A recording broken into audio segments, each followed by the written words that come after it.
Good morning. I have set my alarm clock early to get out and venture around the streets of Prague before everybody else is up and awake. As you look back up towards the Prague Castle, down into the yet awake streets of Prague, out towards the old town, well beyond the new town, and you get to see why Prague is dubbed the city of 100 spires. So let's go take a walk through the streets before the crowds hit here in mid-June. Welcome to Prague. So far so good. How early is it? You may be wondering. It's 5 a.m. The building I just showed is the Palladium, which is I guess it used to be something other than what it is now. Now it's a gigantic shopping mall and has every store that you could ever imagine in there. The trams are running here at 5 o'clock this morning. But as far as your day starting so far, there's not really anybody out and about. A few people that may still be out from last night haven't made their way home yet. And maybe I saw a couple construction workers heading one direction. So we're going to hook around to the right here and we'll check out the old town square.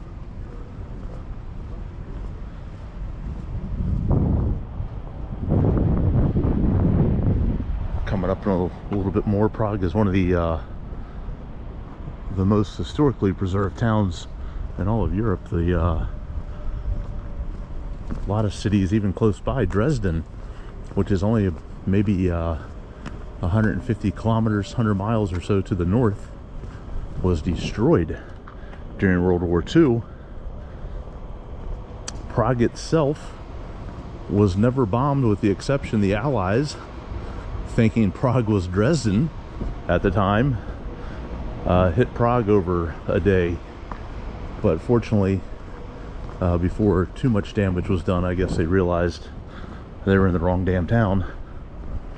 And most of what you see in Prague is dating back hundreds and hundreds of years, if not more.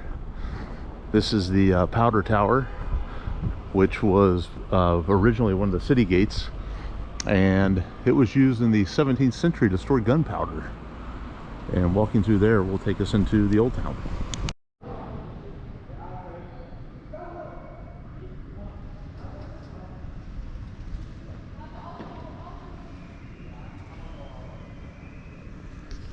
Well, I was right about one thing.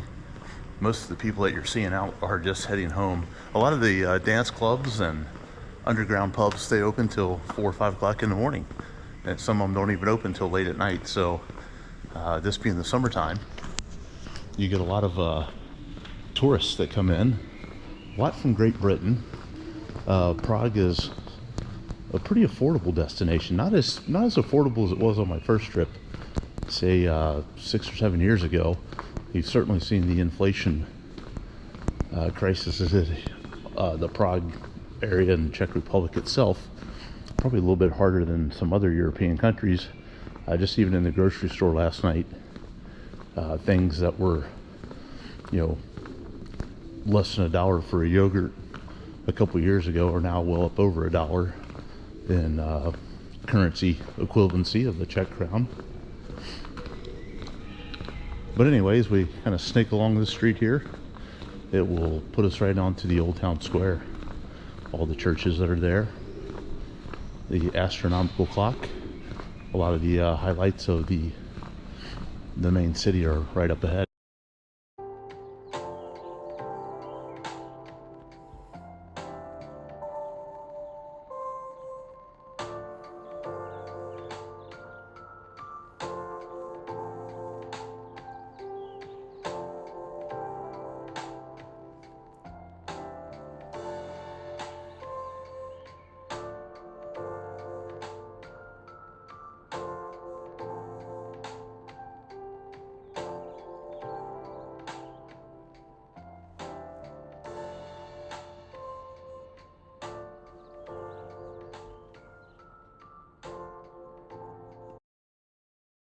Nice little panoramic view of the Old Town Square before the crowds hit. Even Starbucks isn't open at this time. All right, we'll keep walking. Destination, eventually Charles Bridge, which is never not crowded. I'm thinking this morning it might be. That is the astronomical clock. The other side of the facade actually has the clock on it. I'll show that in just a moment.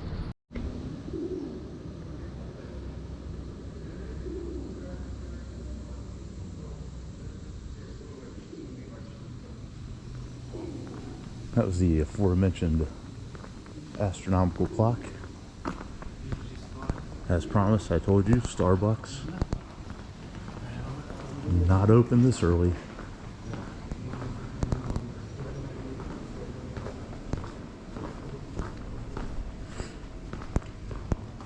It was an interesting trip getting to Prague this summer. I came out of Las Vegas, and apparently over the weekend they got hammered in London with a bunch of storms, and it basically prohibited flights from taking off. They said like even the runway was flooded. So the flight in on British Airways London to Vegas was delayed 3.5 hours. Delayed us coming back from Vegas to get to London by about 3 hours. A little pathway that's closed right now, but sometimes it's open, will take you through that building. And I know that because there's a Hooters in there.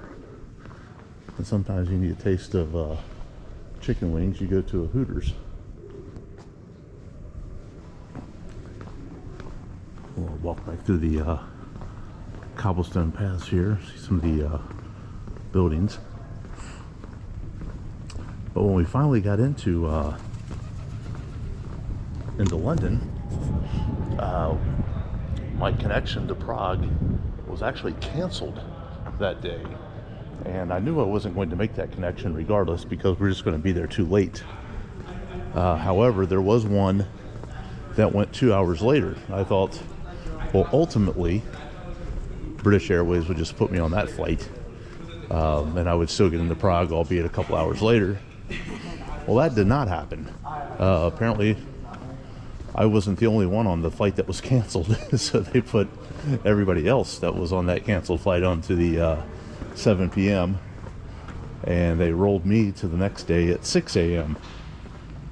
And this was happening across the board. It wasn't just our flight in, but basically every long haul flight that came from the States had people that were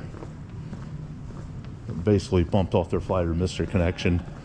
And at that time, British Airways was out of hotels.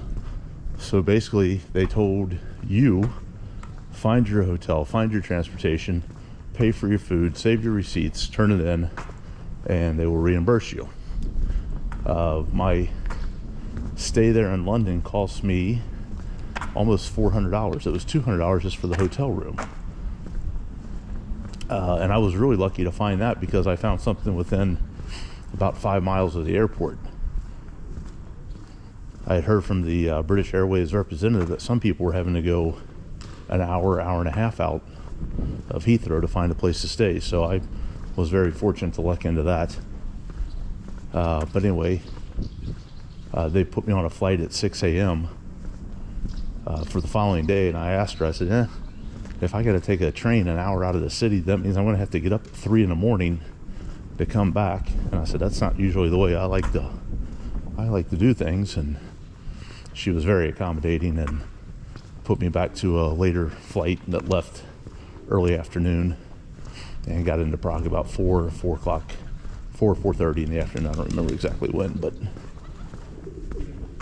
so all in all, the people of British Airways handled it terrifically. Hopefully the check writers will reimburse me what they said they would, because that was certainly not in the budget.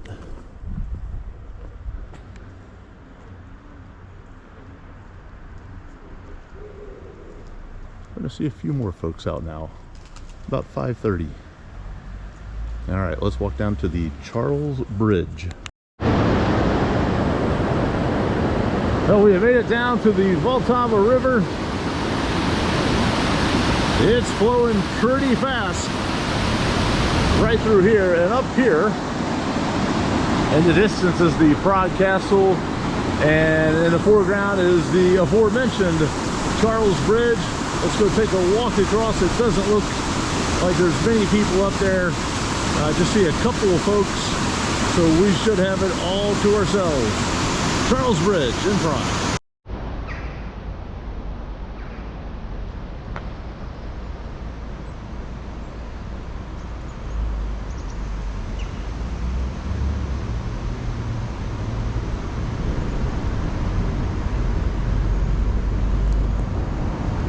Karlovy Most, Charles Bridge.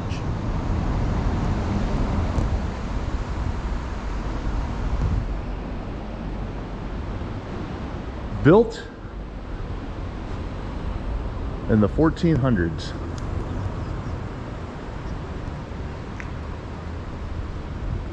With a sign from the 1500s. No, I don't know that. This is absolutely epic to be on this bridge with nobody here. Normally in the daytime, you would see little vendors set up here on the side selling CDs or artwork, pencil drawings, paintings, things such as that. Oh, look, a couple of fishermen trying to catch the early catch of the day.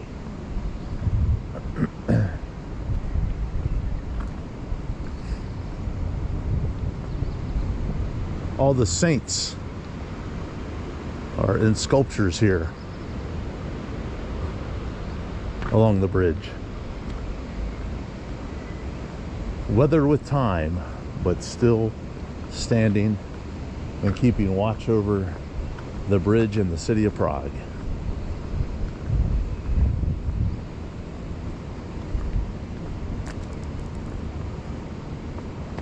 A few other folks out, not very many.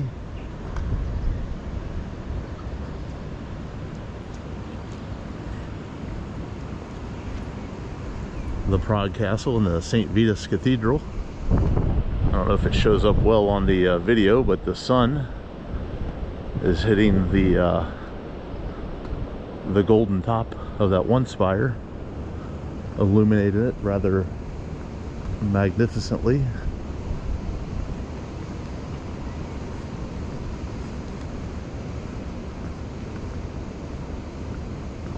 If one continues along after you get off the bridge, there is a road that heads up called the Royal Way, and that takes you all the way up to the Prague Castle. I am not going to do that this morning. I've been to the Prague Castle so many times, and honestly the best view comes from down below, in my opinion. And I've been at Prague Castle before, where the very first time I went up there was alongside my cousin on the very first trip ever into Prague, and it was just jam-packed, wall-to-wall people. And I've been back 2 or 3 times and have not experienced the crowd like it did that very first time.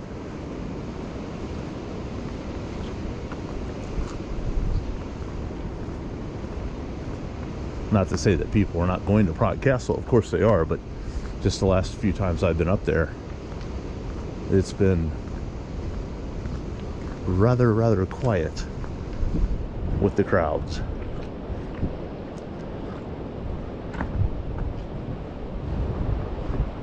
So when I was here at Christmas, I stayed back this direction in Prague 5, Ordeal.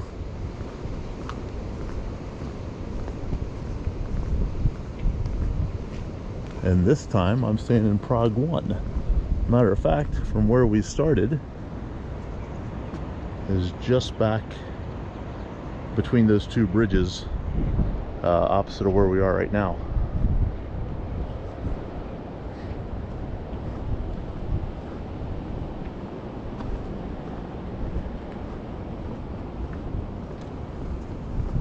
if you ever come to Prague and you wish to avoid the crowds, because it is one of the most heavily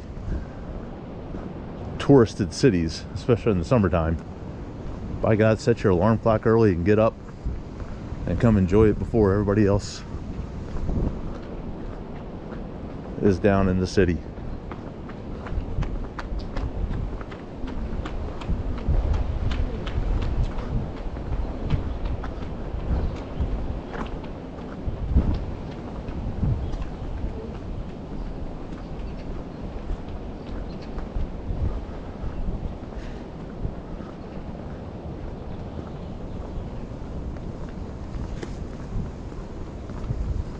Prague famous for their orange topped buildings or red roof buildings, maybe a little more orangish with just the passing of time.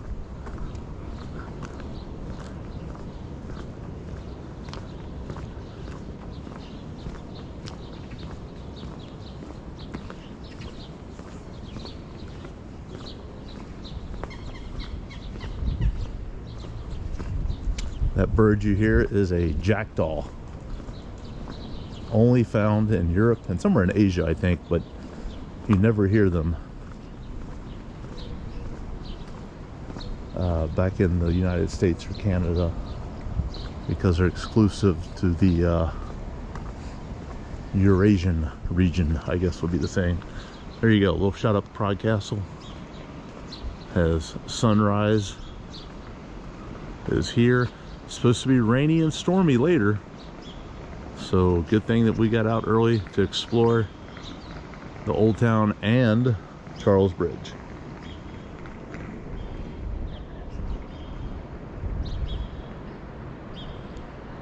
Good morning from Prague.